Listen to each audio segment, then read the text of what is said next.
Bene, stasera noi siamo molto felici perché ospitiamo il nostro amico, membro dell'IMLA, membro del RIA, Ditlev Rindom, che viene specialmente dall'Inghilterra a trovarci.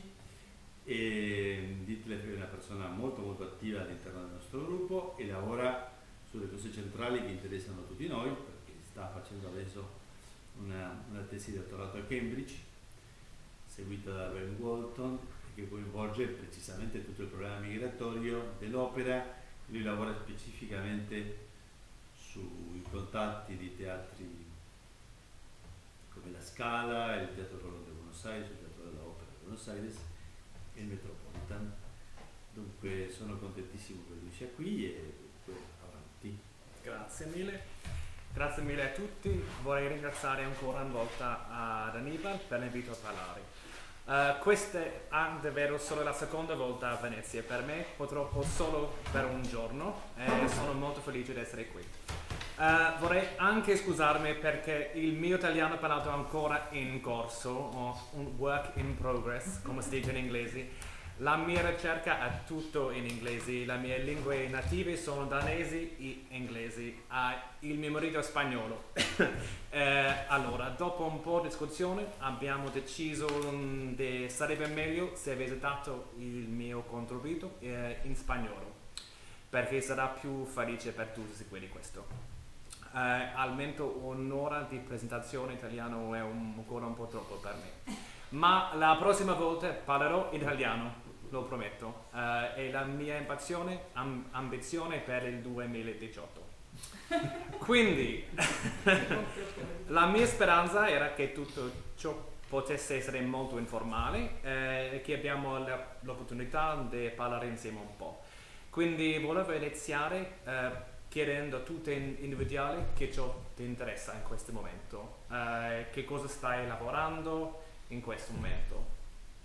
Gabriele? In italiano? Sì, che fai? In italiano, sì, va bene. Sì, allora io dovrò tenere il prossimo seminario, dopo il tuo, fra circa 15 giorni, e lo farò sulle rappresentazioni, sulle prime rappresentazioni delle opere di Bellini, soprattutto a Buenos Aires, e quindi in questo momento mi occupo di questo, sto studiando questo, insomma, sono abbastanza sotto con lo studio e speriamo di riuscire a fare un buon lavoro. Bene.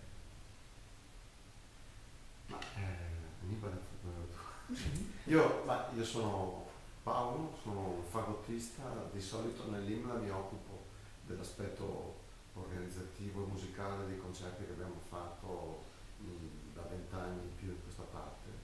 Quindi sono il Bachon, no, e sono un appassionato d'opera come ascoltatore, diciamo, ma non come studioso. Io sono un po' un'aliena qua perché non mi occupo per niente di opera né di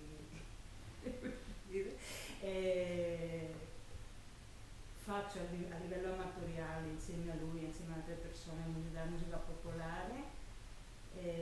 Professionalmente faccio la lettrice di spagnolo nella scuola secondaria, nella scuola qua in Italia, e sono curiosa, ecco. Io mi occupo anche di musica popolare, Stefano, e in realtà non mi occupo di opera, ma sì mi occupo di migrazione di musica fra America Latina ed Europa, quindi ho un interesse parallelo a questi fenomeni. Tu anche la musica? Un pochino. Sì, un pochino. Muy bien. Quindi, come ho detto Annibal, sto scrivendo il mio dottorato a Cambridge. Sono anche stato coinvolto con IMLA negli ultimi 2 anni. La mia ricerca si concentra su reti operistiche e culturali tra Milano, Nuova York e Buenos Aires, circa 1900. E mi interessa sia di costruzione di italianità in Italia e all'estero, sia di modo di esibire e sperimentare l'opera in una nuova era mediatica. Ho passato 2-3 mesi a Buenos Aires per fare ricerca e recentemente sono tornato da un periodo di ricerca negli Stati Uniti, quindi sto finendo il viaggio qui in Italia. L'ultima cosa da dire prima di iniziare è che ho deciso invece di dare una presentazione solo su cavalleria rusticana e Pagliacci, sarebbe più utile a tutti dare una panoramica del mio progetto e i diversi capitoli. Quindi ora farò il mio passaggio allo spagnolo, forse non molto elegantemente. Se avete domande non esitate di chiedere durante il discorso. E se parli troppo in fretta, fammi sapere per favore, anche tu, Aníbal. Entonces, empezamos en español. Mi trabajo empezó con un interés en obra italiano y su relación con el nacionalismo en Italia, en los años después de la unificación de Italia. Sí, estuvo muy interesado en este fenómeno de resurgimiento, también este rol de la ópera en formar la unidad en Italia. Ópera evidentemente fue muy importante en Italia en forma de construir la nación. Y todos los compositores en Italia fueron discutidos en modos muy nacionalistas. Puccini sobre todo, fue muy duro su carrera en Italia. Al principio muy fácil, pero después de Madame Butterfly muy duro. Y por supuesto también Italia siempre ha ido discutido como el país de la música. Esta tradición tiene sus raíces en el Renacimiento y creo que las décadas de perder el poder político en Italia. Y por supuesto después hubo esta gran tradición de todos los escritores sobre Italia, de Stahl, Montesquieu, Goethe, Rousseau. Italia es siempre un país de la música, un país decadente, pero también un país en lo cual empezó la civilización.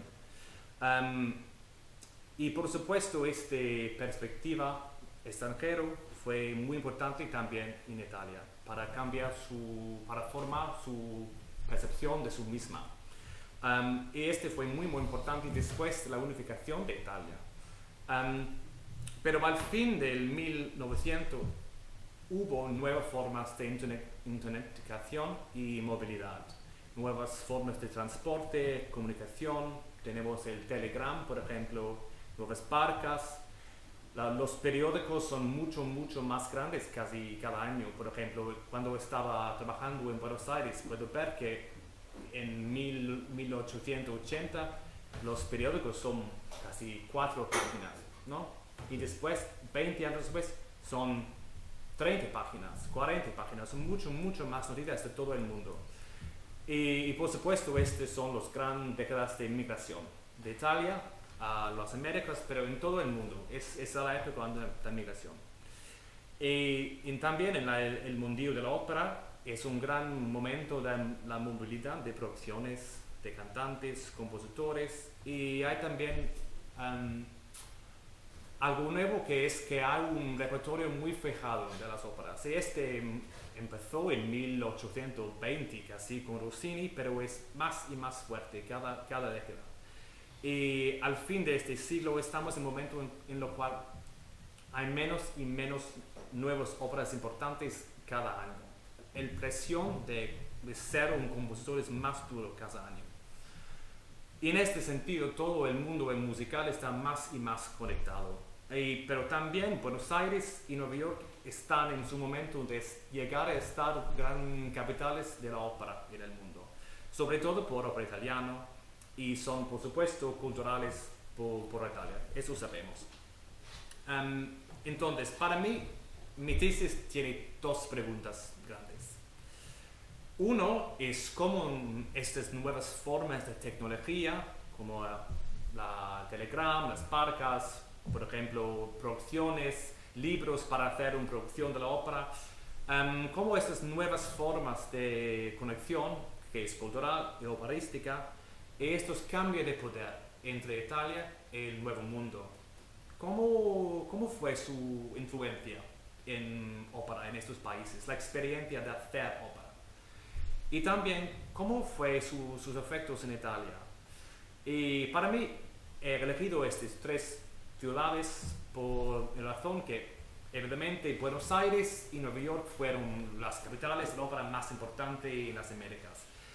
Milán, sí, pensamos mucho de la Scala, pero también es la idea en esta época que Milano es como el capital inmorale, ¿no? Es la ciudad más moderna de Italia.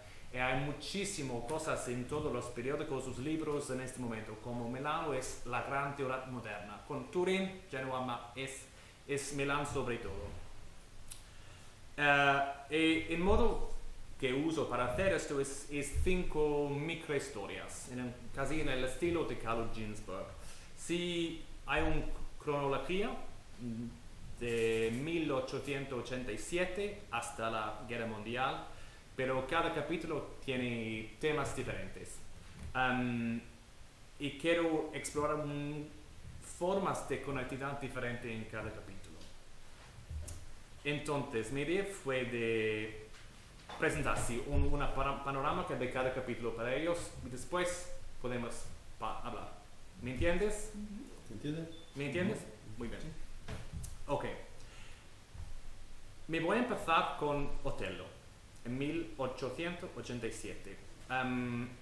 Este fue ¿cómo se dice en inglés? Media event. Un avvenimento de la media muy importante en Italia. Momento en el cual Milano fue casi en el centro del mundo en febrero 1887, porque todo el mundo estaba pensando que fue la última ópera de Verdi, ¿no? Y hubo periodistas, no solo de París, de Londres, pero también de Nueva York.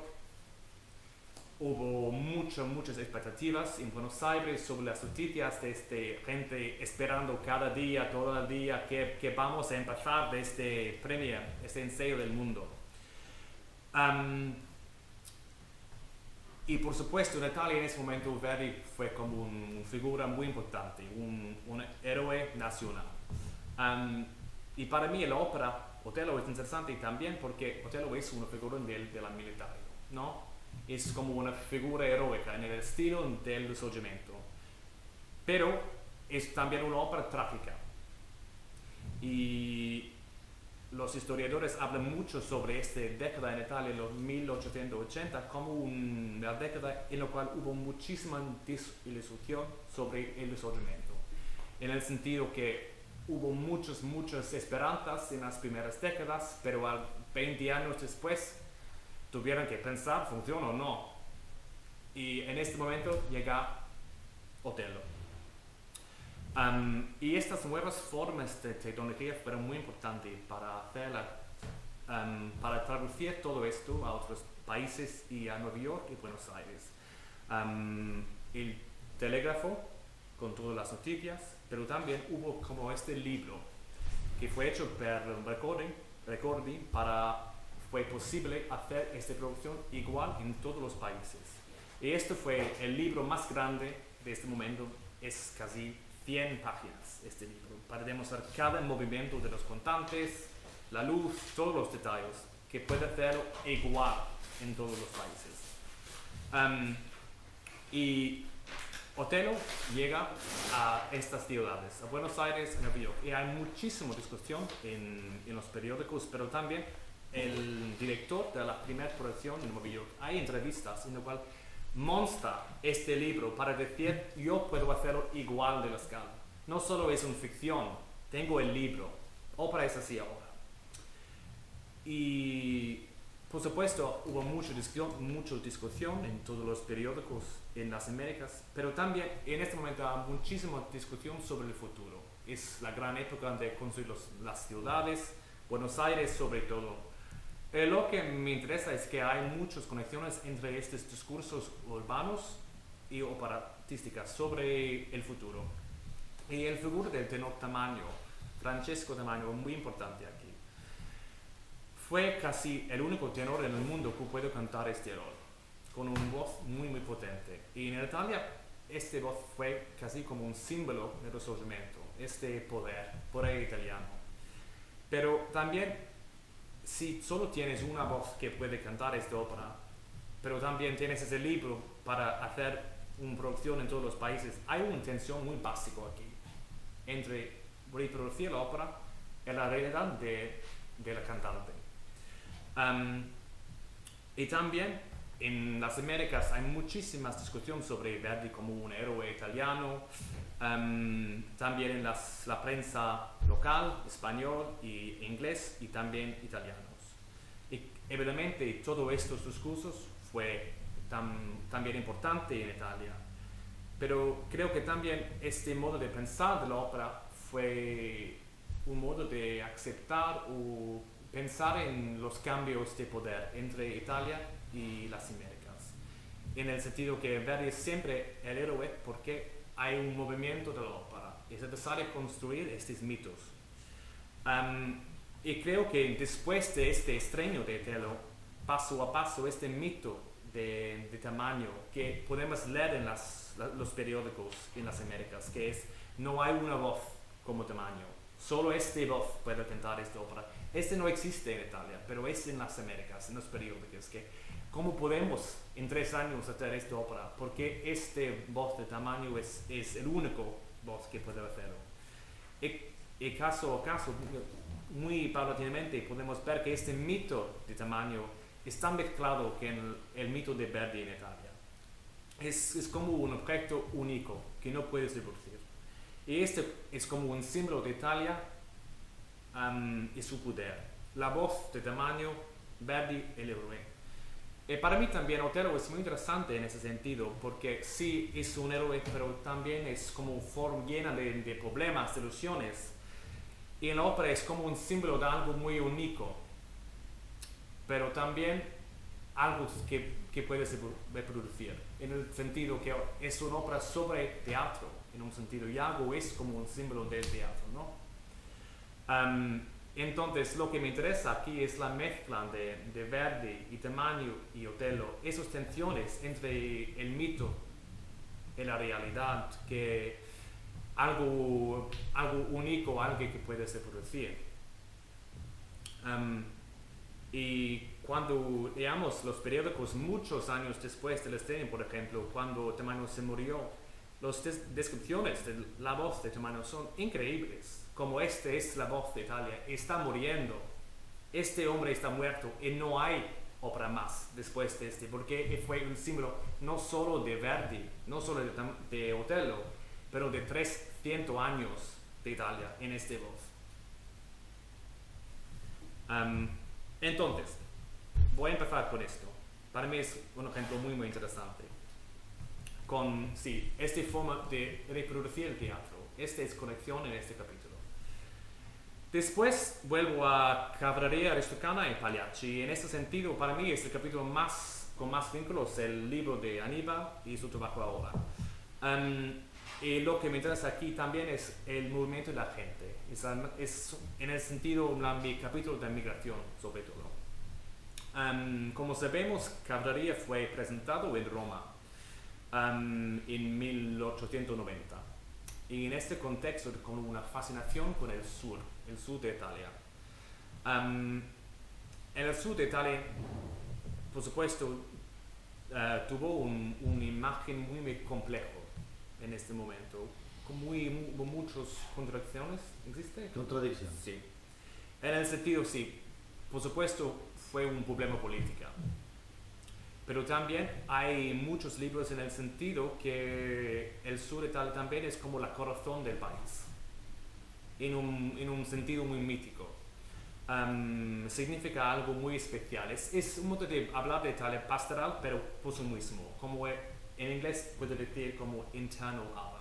Es algo diferente, pero interno. Y lo interesante para mí es que la recepción de Cavalleria Rusticana es mucho menos entusiasta en Milano que otras ciudades. Porque siempre pensamos que Cavalleria Rusticana fue como en nueva época en la ópera italiana. Sí, en Roma, pero en Milano no. Mucho más escéptico, mucho más tranquilo en su recepción. Sí, es interesante, pero hay problemas de hacer ópera así. Y en los diarios musicales 2 años después hay las primeras discusiones sobre el empirismo como fenómeno en Milano. Y por supuesto hay Pagliacci 2 años después y las primeras presentaciones no están en Italia, pero son en Buenos Aires y después a Nueva York, muy rápido. En Buenos Aires es en el Teatro de Ópera y que yo puedo leer casi como en forma de entusiasmo del público.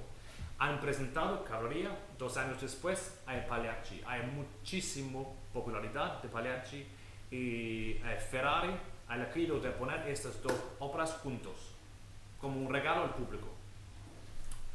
En Nueva York fue un poquito más complicado porque hubo muchos teatros también y fueron puestos juntos la primera vez en un teatro en inglés, como en Festival del Verano. Y después fue tan popular que han hecho en la Metropolitan Opera. Y lo interesante para mí sí hay que hay forma de italianidad que está mezclado con estas óperas que va vuelta a Italia, en Italia. Y un sentido algo para resistir, sin duda, porque es el problema del sur. Pero también hay algo que puedes usar, porque en esta historia muy larga de Italia como país pastoral hay poder, en inglés puedo decir como soft power, pero es una forma de poder más dulce. No es tan fuerte como el militario, pero hay poder en esta imagen también.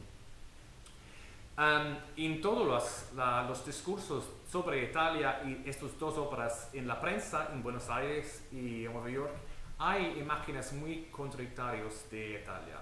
En un sentido sí, esta ópera italiana es de nivel muy alta y también hay imágenes de la Scala que la gente son más sofisticados, tienen orejas más finas que todo el mundo. Italia es el país de la música, el país de la pasión, pero también estas óperas son, por supuesto, problemáticas porque son óperas sobre campesinos, con estas conexiones con los inmigrantes. Y con el tiempo, sí, como Aníbal ha discutido, estas tensiones están más claras con el tiempo, que sobre todo en Buenos Aires la razón a esas críticas muy agresivas contra los inmigrantes. Y esto hay también en Nueva York. Hay mucha actividad sobre los inmigrantes en Nueva York. Y de vez en cuando puedes leer en las críticas también. Pero lo que me interesa aquí es que para mí tenemos que estar muy cuidado con estas conexiones entre una historia social y la recepción de la ópera. Porque sí, hay una tensión, pero para mí mucho tiempo la ópera simplemente existe. Y también puede ser como una forma de estabilizar una sociedad.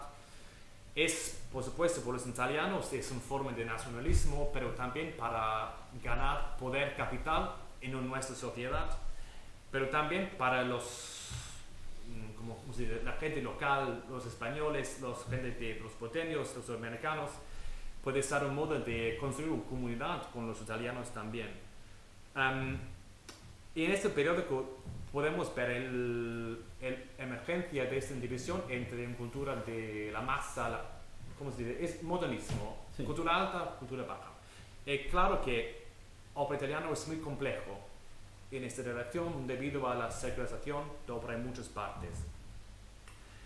Y creo que hay un sentido, hay siempre esta tensión en la ópera, en la palabra popular. Entiendo que en España, por ejemplo, popular también significa, no es solo es que te gusta mucha gente. Popular significa es abajo, ¿no? Sí, cultura baja. Sí. Y en inglés no es igual. Popular tiene muchos sentidos. Y creo que en este momento hay algo muy interesante en ópera italiana, en el sentido que no solo es popular abajo, es aún popular en todas partes.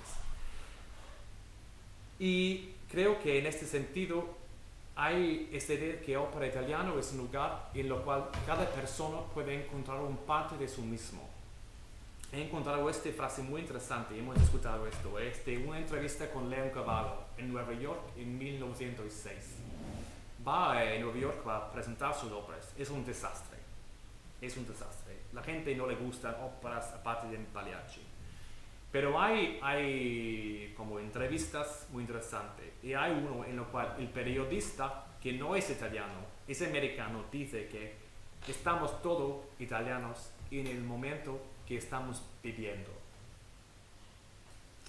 Y creo que en ese sentido, estas dos óperas, sí, hay tensión, pero también hay un sentido en que hay un reforzado en el día muy anticuado sobre ópera italiana. Que hubo tensión. ¿Cómo es la frase original en inglés? We are all Italian the moment we live. Que es una frase para mí completamente radical. No es que estamos italianos cuando estamos escuchando la ópera, no, cuando estamos viviendo. En este sentido, creo que ópera no solo es como un espejo. ¿Cómo se dice en italiano espejo? Specchio. Especchio de la sociedad, pero también es como una forma de... solo existe. Y hay momentos en los cuales hay conexiones, pero mucho tiempo es más complicado, en el sentido que sí, puede estabilizar una sociedad. Y creo que en este momento, estas dos óperas han como reanimado una idea de ópera italiana mucho más anticuada, que puede existir juntos con esas tensiones. En este sentido, lo que quiero hacer con estas dos obras juntos es pensar en los modos en los cuales hacemos la historia con la ópera. Que sí, hay conexiones con la historia social, pero hay siempre esa tensión de estar en parte de la historia y estar un poquito afuera. Y esas dos obras son muy interesantes para mí porque hay una tentación muy fuerte de construir esas conexiones con los inmigrantes, con las tensiones locales. Existen, pero no solo. Y quiero entender como la relación entre las dos cosas, que hay tensión y no hay. Y puede ser tensión un día y la otra no. Entonces, este capítulo, migración, es en ese sentido el tema, la conexión importante para mí. El tercero va a Puccini y la figura de la componista en su viaje, y juntos con Madama Butterfly. Hubo muchísimas compositoras que han hecho estos viajes grandes a otros países. En Nueva York, Mascagni en 1902, Leoncavallo en 1906 y después Puccini en 1907. Mascagni fue muchas veces a Buenos Aires también, Puccini a Buenos Aires en 1905. El viaje a Buenos Aires para él fue un gran festival de 2 meses, muchos esfuerzos para hacer él como un símbolo nacional. Y hay entrevistas de áreas fantásticos, por ejemplo, el día de su llegada, o creo que es el diario, la periodista dice que es posible que Puccini viene a Buenos Aires para encontrar la música local, ¿no? Algo rústica. Es imposible. Su vas a las Pampas solo es Tosca y la Bohème. Ahora es los sonidos de las Pampas, es Puccini. Y en Nueva York, pero es interesante porque para mí Puccini es como una figura muy sin voz en un sentido. No puede hablar inglés, la gente no entiende su italiano, y está aquí en el sentido para dar una presencia a Italia, a la ópera y la figura del compositor. Y este es el momento en el cual hay todas las primeras grabaciones de sus óperas. Y en Nueva York es la única vez que tenemos contacto de Puccini con el gramophone. La única grabación de Puccini es de su voz, es en Nueva York, en este viaje. Y muy interesante para mí es que usa la voz de Pinkerton en su ópera Madama Butterfly. Y Pinkerton es una figura americana. Evidentemente hay esta conexión entre la figura de las Américas y el gramophone, porque toda la industria importante en este momento de la ópera por el gramophone fue en Nueva York. Caruso, todos esos cantantes. Pero también es interesante porque Pinkerton no es una figura simpática en esta ópera. No es un héroe, es una figura horrible, ¿no? En ese sentido es como el gramáfono para Puccini es algo no solo interesante, pero es como una amenaza, ¿no? Amenaza, sí.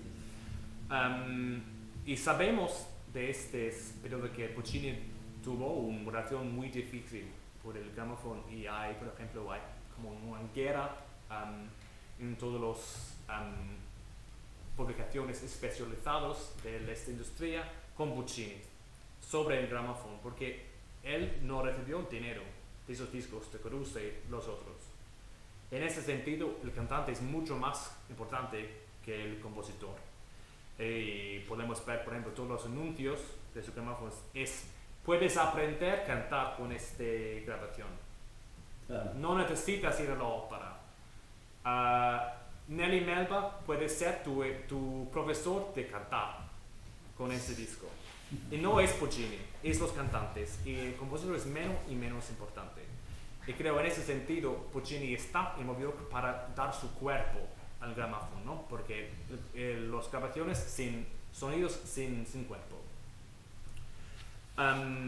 Y evidentemente hay mucho miedo sobre este fenómeno de la grabación porque sí, es la carencia de un cuerpo humano con los sonidos.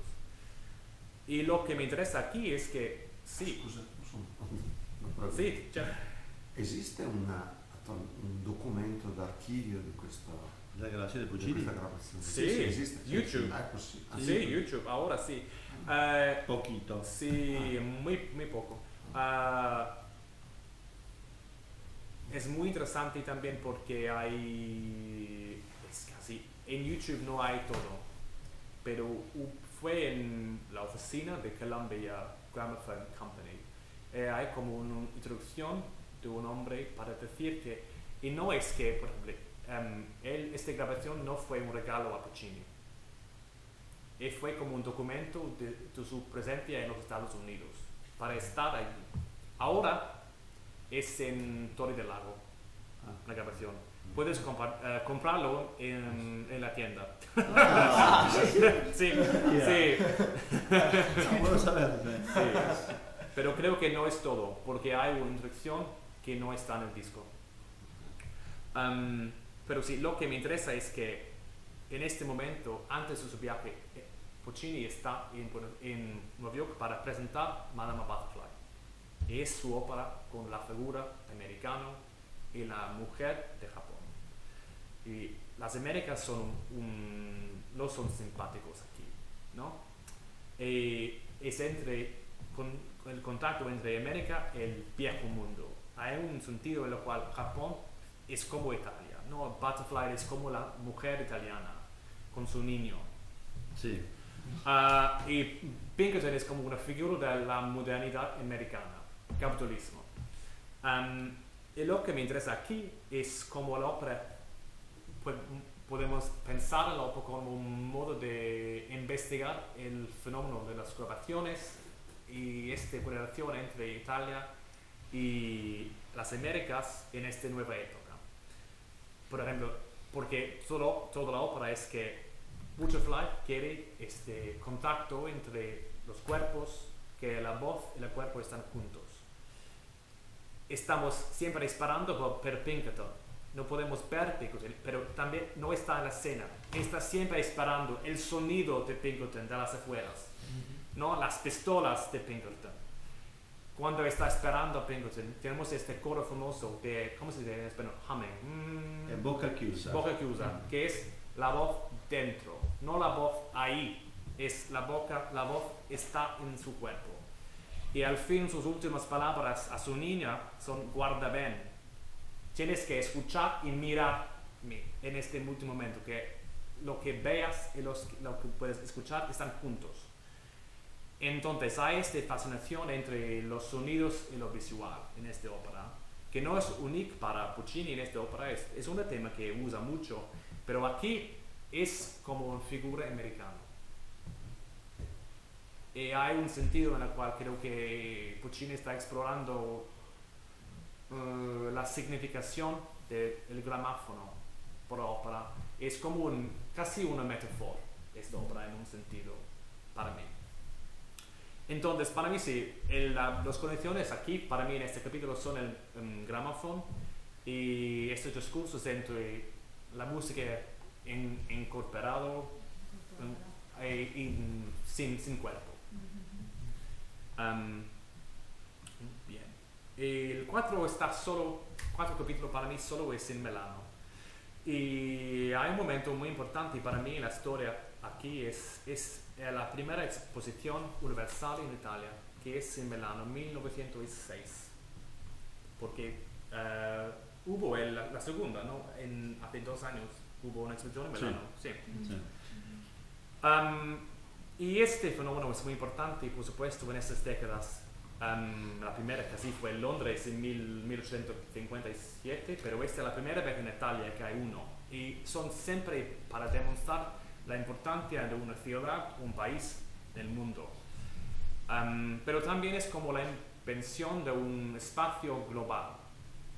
Porque todo el mundo va a esta exposición, pero todo el mundo está representado en la exposición también. Es un ejemplo de globalización muy importante en esas décadas. Y en Milano, también debería decir que otra cosa importante aquí con estas exposiciones en general es que hay siempre una relación entre la exposición y la ciudad. En el sentido que siempre hay un pabellón por la ciudad. Y la cultura en estas exposiciones siempre es que veas el espectáculo de la exposición y piensas también en la ciudad como una obra de teatro, como un espectáculo también. Y en Milano hubo un foco en Argentina y América Latina muy fuerte, muy grande. Hubo un pabellón sobre Argentina que no fue en realidad algo de Argentina, fueron invitados por el gobierno local para hacer esto. Y también hubo como una exposición sobre los italianos al exterior. No fue la primera vez, hubo uno en Génova 10 años antes, pero esto fue muy importante. En los diarios puede ver que fue como la Cenerentola de la exposición, algo muy importante. ¿Quién fue la Cenerentola? La exposición de los italianos al exterior. Como fue la Cenerentola, ¿no? Sí, que la gente no estaba esperando mucho y al fin fue lo más importante. Y por supuesto en este momento hay muchísimos libros sobre Argentina, la idea de Argentina como la nueva Italia, y durante la exposición en Milano han creado un barrio América Latino. Hay Corso Buenos Aires y Milano es de esta exposición, Piazza Lima, Piazza Argentina, todo de esta época. Pero la música es como un problema durante esta exposición, porque hay ahora, en este momento, la sensación de crisis en Italia, la música, la ópera.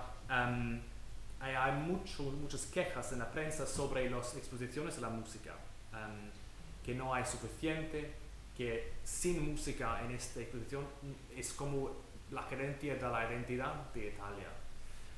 Y la cosa más importante aquí es una producción de la Traviata. Hay 3-4 óperas para hacer como un festival de la ópera para comenzar la exposición. Pero lo más importante sobre todo es una nueva producción de Traviata. En un sentido sí, podemos decir que es una forma de nostalgia para Verdi, pero también lo que me interesa más fue la primera producción de Traviata como Verdi había imaginado.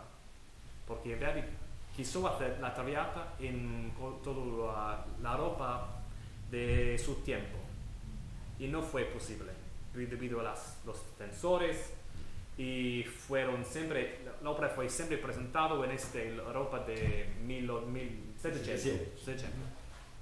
Y la primera vez de hacerlo en la Europa imaginada por Verdi fue durante esta exposición. Sí, en ese sentido es una forma de modernidad de la ópera. Pero también es nostalgia porque no es moderna en este momento, es anticuado. Pero también el soprano y el director de esta obra son figuras muy importantes en Buenos Aires en esta época. Son Leopoldo Magnone y Rosina Storchio. Han presentado muchas óperas en Buenos Aires. Han hecho la prima de Rosina Storchio, han hecho Madama Butterfly, la prima en Buenos Aires. Fueron muy famosas para todos estos viajes. Entonces, lo que me interesa aquí es en parte toda la discusión sobre Argentina y Italia como un nuevo Italia, pero también hay estas conexiones entre la producción y la exposición. Y pensamos en la exposición aquí como una experiencia inmersiva. ¿Puedes decir esto? Sí, de inmersión. Que hay un poco en el pasado de Milano, pero también es la modernidad, pero hay también este foco en el futuro. La idea de Argentina es el futuro de Italia en un sentido. Y también la producción de esta obra hay nostalgia, pero también quiere modernizar. Y hay estos constantes director que tiene esta relación con Argentina. So hay un sentido en el cual creo que en este momento hacer una producción de la ópera, sí hay, ¿cómo puedo decirlo?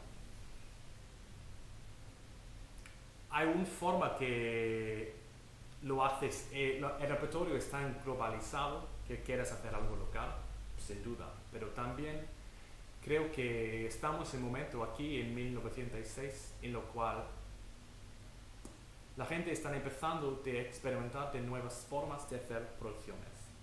No solo nuevas cosas con la luz o la ropa, pero es como los primeros momentos de hacer algo radical con producciones, que tenemos ahora cosas muy radicales, pero este es como el primer paso para hacer esto. Y creo que aquí es como hacer una producción, es como un modo para entender la posición de Milano en la historia, en el mundo. Y una producción puede ser como algo inmersivo, que es como una representación, sí, del lugar de Milano en el mundo.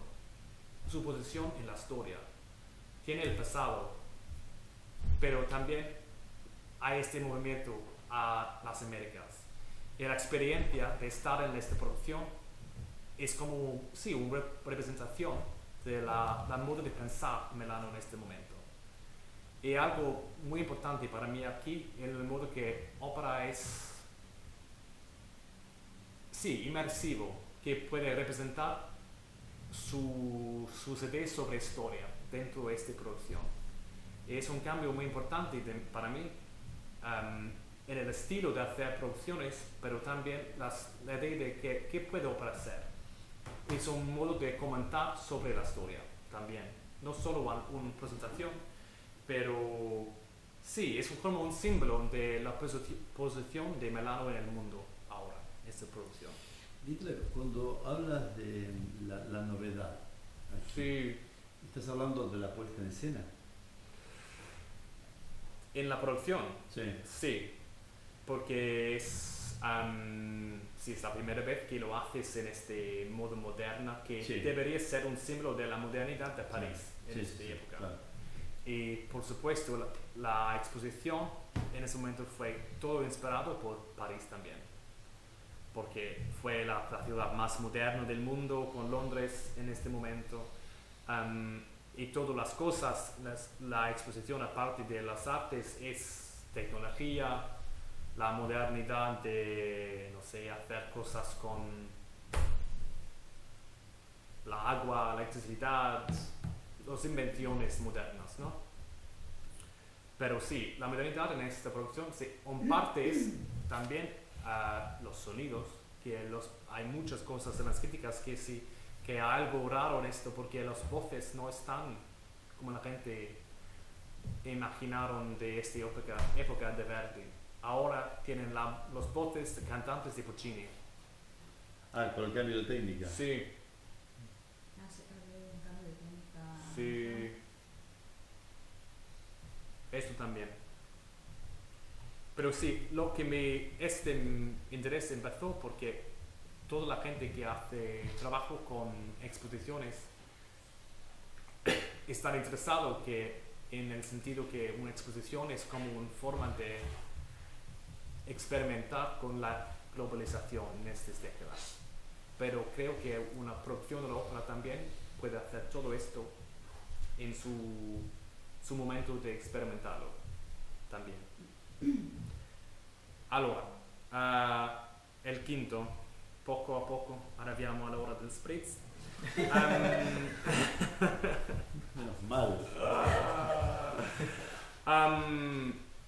El último para mí empieza con este problema con el fin de la ópera, porque hay muchas discusiones en Italia en este momento sobre el futuro de la ópera, porque hay problemas, todos los compositores como Giordano, Leoncavallo, Mascagni, Celea han escrito una ópera importante y después parece una gran crisis. ¿Qué pasó con Verismo?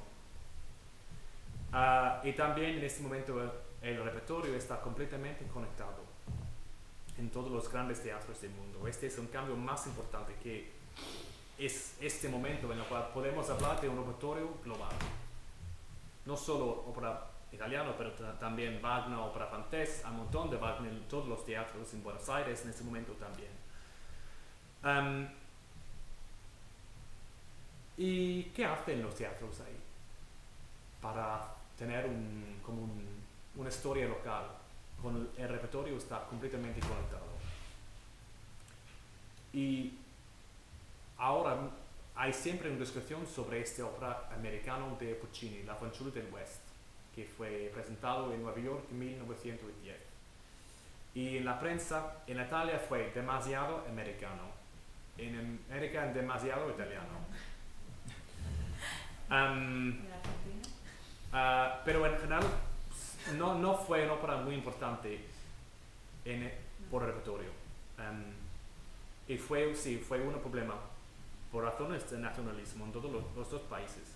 Lo que me interesa es que hay óperas muy importantes italianas que en Nueva York y en Buenos Aires que no están parte de esta historia normal.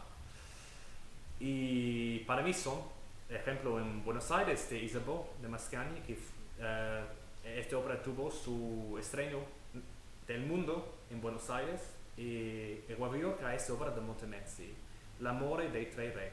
Y esta obra fue presentada cada año por una década en la Metropolitan Opera. Fue muy importante. Y los directores del Metropolitan Opera han preguntado a Montemezzi a escribir como una ópera nacional. No pasó. Pero estas dos óperas fueron muy importantes en estas dos ciudades. Y fue como un parte del repertorio nacional como no fueron en Italia. Y lo que quiero hacer aquí, estoy haciendo este capítulo en este momento, es que pensar en un proceso de construir este repertorio nacional en otros países. El repertorio está globalizado. ¿Qué pasó después de esto? Hay una cosa muy interesante para mí con estas dos óperas, que son los dos medieval. Isabeau es la historia de Lady Godiva. Toda la historia es en Inglaterra, pero es medieval. Y Mascagni dijo que quiere reanimar el espíritu de Italia vieja en esta ópera. Y Montemezzi también es una ópera medieval. Ahora no tengo una respuesta o una solución para esta pregunta, pero creo que este posiblemente puede ser el clave de algo importante, que algo sobre la relación con la historia de Italia en estos países, que significa que son importantes aquí y no en Italia, en ese sentido.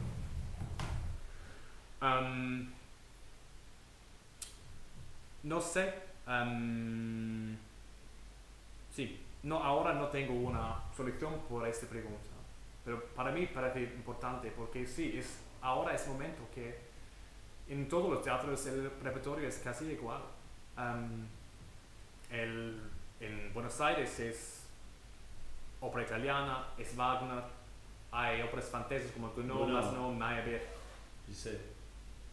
Carmen, sí. Basta. Es igual en todos los teatros.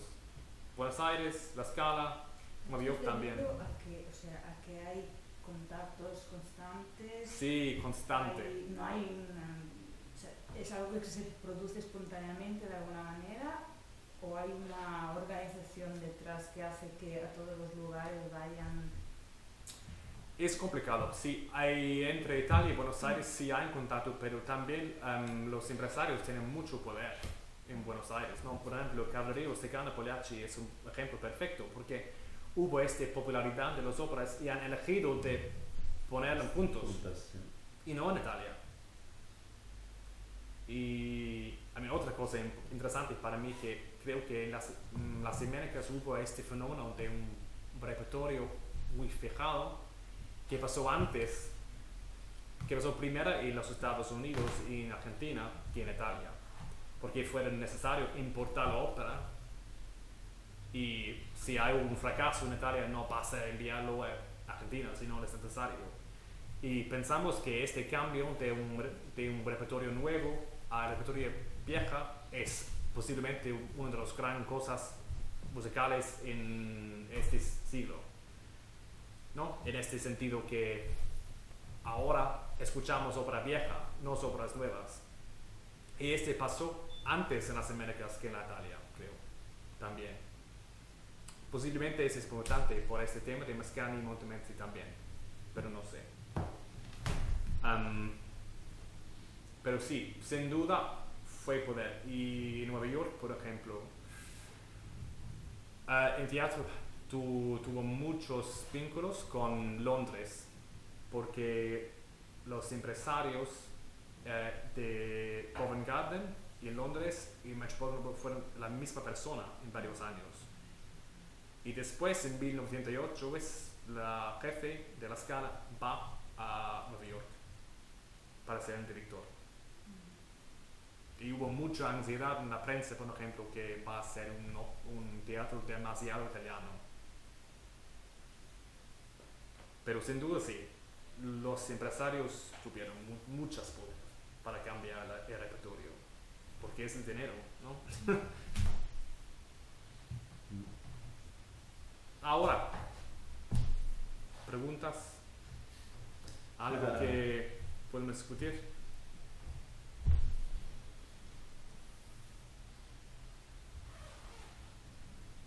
Una cosa que, sí, mientras tanto, ¿no? Me llama la atención todo este interés muy fuerte por parte de la opinión pública o alguna parte del poder en Italia hacia América Latina, que alrededor de la exposición universal, ¿no? En los años del siglo XX. Sin embargo, el poder político italiano, yo no recuerdo que nunca, bueno, hasta la segunda mitad del siglo XX, con algún intento pero fracasado, de ser hegemónico, ¿no? En la relación con América Latina. O sea que nunca invirtió mucho concretamente el poder político en establecer una relación con América Latina. Eso me parece, pero no sé si es así. Es complejo porque por supuesto en estas décadas al fin del siglo XIX y al principio del siglo XX el gobierno italiano quiere crear colonias en África y han hablado de Argentina como una colonia espontánea. Sí, no, es complicado. Evidentemente hubo muchos sistemas para mantener todos estos vínculos, para enviar dinero a Italia, ¿no? La gente, hay una frase que es la mejor industria, la mejor forma de explotación de Italia es la gente, pero es un modo de ganar dinero también. Entonces hay muchas ambiciones políticas, pero económicamente es para mantener esos vínculos. Pero es complejo en el sentido que también hay mucha gente que en estos años que volvieron a Italia, pero también hay que este cambio de poderes entre los países. Y todas las críticas que he leído sobre Argentina en esta época, por ejemplo en 1906, son esta ansiedad que Argentina es como la nueva Italia y no puedes imaginar cómo el país es. La ansiedad que Italia va a ser como si un país decadente y Argentina algo mucho más importante. Sí, hay como dos vectores que se contradicen bastante, ¿no? Por un lado es cierto lo que dice Stefano, es decir, Italia se ha ocupado nada o poquísimo por seguir a los inmigrantes. Tanto es así que hay un pensamiento difundido en la gran literatura por el cual los inmigrantes se sienten abandonados de la madre patria, ¿no? Hay canciones populares que Francina graba, ¿no? Sobre el brasilero, sobre todo de que la madre Italia abandonada, etcétera, etcétera. Hay muchos compositores italianos que se dedican a ser nacionalistas argentinos porque se sienten abandonados por Italia. En el caso de Pascual de Rogatis, que dice que habla del nacionalismo argentino porque él con Italia no tiene nada que ver porque se siente abandonado. En realidad se siente abandonado por su familia, no por también por el Estado, ¿no? Una cosa así. Por otro lado, hay un interés político de Italia como Estado de mantener una hegemonía, porque es lo que decía Hitler, es decir, en la época de Crispi hay senadores que dicen, bueno, está bien, nosotros tenemos las colonias en África y Argentina es una colonia espontánea. Y en la época de Sarmiento hay un gran problema de los consejos pedagógicos de las escuelas italianas en Argentina, donde hay muchos nacionalistas argentinos que consideran eso como una invasión de parte de los italianos. Sí, pero también creo que es muy importante que no mezclamos las fechas. No, claro. Una cosa es la época de Sarmiento antes del 88, ¿no? Claro. Esa es la época. Sí, es muy importante no mezclar las fechas, porque obviamente si al 1910 esa década fue mucho más fuerte totalmente. de 20 años antes. Totalmente, sí, sí. Sí, pero digamos pero también como en esta exposición, la exposición de los italianos al este, sí es América Latina juntos con Eritrea. Y hay una tensión aquí para decir que sí es igual, pero no es igual. No, claro. También Italia, más allá de las intenciones, es un país débil en realidad. Claro. O sea, no tiene, comparado con Francia, por ejemplo. No. Claro, pero es interesante que hay gente que en el medio de un delirio total piensa un poco en las cosas que decía Hitler, es decir, que Italia es un país que está muriendo y que la Argentina salva a Italia. Es decir, el hecho de que en Buenos Aires se edifique un edificio para recoger las cenizas de Dante Alighieri. Por supuesto que es una locura, pero lo hacen, ¿no? Porque piensan que Italia va a desaparecer, entonces que es bueno conservar las cenizas de Dante Alighieri y se hace el Palazzo Barocco, ¿no? Sí.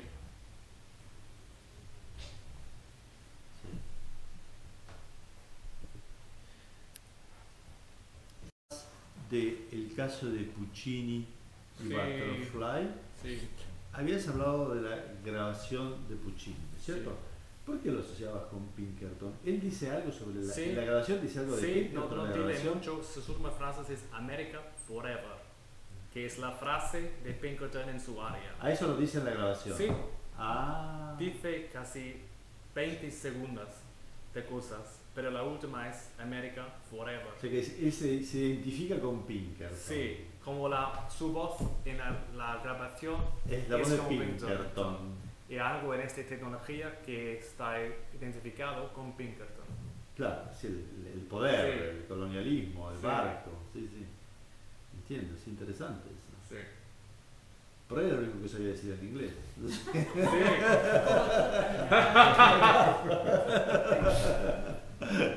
¿No? Sí, a mí también hay un sentido en que es difícil por un compositor en este momento porque ¿qué puede hacer? Hay grabaciones No, si no es un director de la orquesta, estás aquí solo para presentarte, Claro, para hacer un cuerpo. Sí, sí, pero no sos nadie. No. Lo que existe es Caruso. No. Sí, sí.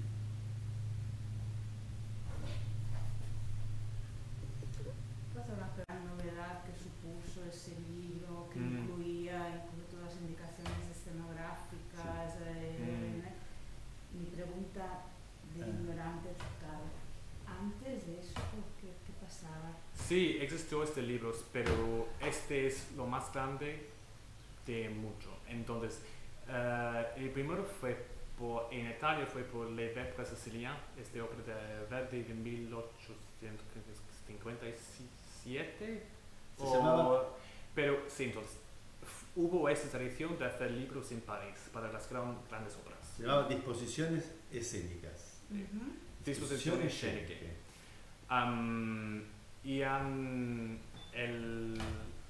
Verdi ha experimentado con esos libros bastante temprano, pero el de Otello fue mucho más grande con todos los otros. Y no solo esto, pero que hay un libro de todas las críticas que fue publicado de Verdi y Ricordi después del estreno de Otello. Entonces, no solo el ópera, pero también la recepción está como canonizado, es en la historia inmediatamente. La moda en la cual debes escuchar y sentir la ópera está también en un libro. Y esto es algo muy especial en este momento. Y por supuesto hay un sentido en el cual sí, es algo histórico, porque es la última ópera de Verdi, es una figura nacional, pero también es la expectación que la ópera va a viajar en todo el mundo. Y de la misma manera. Sí, igual. Esa es una cosa interesantísima. De la fijación. Esa es la fijación, sí. Eso es una, que además en ese sentido tiene también que ver lo que escribió Federico Spolaor sobre Sí. el tren Otello. Sí, Porque la fantasía de que el tren Otello es que se hacía una producción sí. de Otello en La Scala y que esa misma producción en el tren era llevada igual a todas partes. Sí. Por supuesto que no era cierto, pero trataban de llevar con la misma escenografía, con los mismos cantantes, con la misma orquesta. La fantasía era que, fija, y es muy interesante lo que decías de que precisamente eso se hace con un cantante que prácticamente no puede ser reemplazado. Sí, hay un tensión muy básico en la ópera en este sentido. Y El único que puede lo cantar interesante es que en tamaño. Italia la gente está interesado en el proceso de que la ópera es igual en todos los países, pero en las Américas están pensando en el futuro, ¿no? Los mitos de acá es el futuro del país. Y piensan, pero ¿cómo? En 5 años vamos a hacer algo muy especial en ese país, pero no podemos hacer esta ópera. Porque esto tiene una relación muy complejo con esta nueva cultura en la ópera. Está todo en el libro, pero hay algo mítico en la voz de este cantante. De esta voz como es un símbolo de algo especial en Italia. Sí, pero además curiosamente no se sabe dónde está el huevo y dónde está la gallina, ¿no? Pero es cierto que hay poca gente que puede cantar Otello. Claro, Sí. yo le contaba a Ditlev, cuando yo empecé a ir a la ópera, Otello no se hacía porque no había nadie que lo pudiese cantar. Es decir, Es siempre un desastre. siempre es peligroso, ¿no? Es decir, después que de la gran... Se juega la carrera. un Después Claro, de sí, Plácido sí. Domingo no hay No, ninguna. antes de Plácido Domingo lo que pasaba es que el gran tenor que cantó eso fue Mario del Mónaco. Después de Mario del Mónaco hubo un periodo de vacío que nadie la cantaba. Había uno, le comentaba yo a Ditlev, que se llamaba McCracken, que tenía una voz feísima, pero el único que la cantaba. Pero ningún teatro serio presentaba Otello porque no había ningún cantante serio para presentarlo, ¿no? Después empezó otra vez el asunto con Plácido Domingo, que pudo hacerlo, etcétera, etcétera. Pero Richard Tucker, que era un cantante de esos años, yo le contaba a Ditlev que decía, Otello es una ópera para cantantes locos, porque no se puede cantar, ¿no? O sea que coincide perfectamente, ¿no? Con lo que dice él, ¿no? Que no era una locura pensar que Tamaño era el único que podía cantarla en esa época, ¿no? No, pero es el progreso de la modificación en la ópera. Sí, no, claro, lógico, menos mal. Sí, la versión única.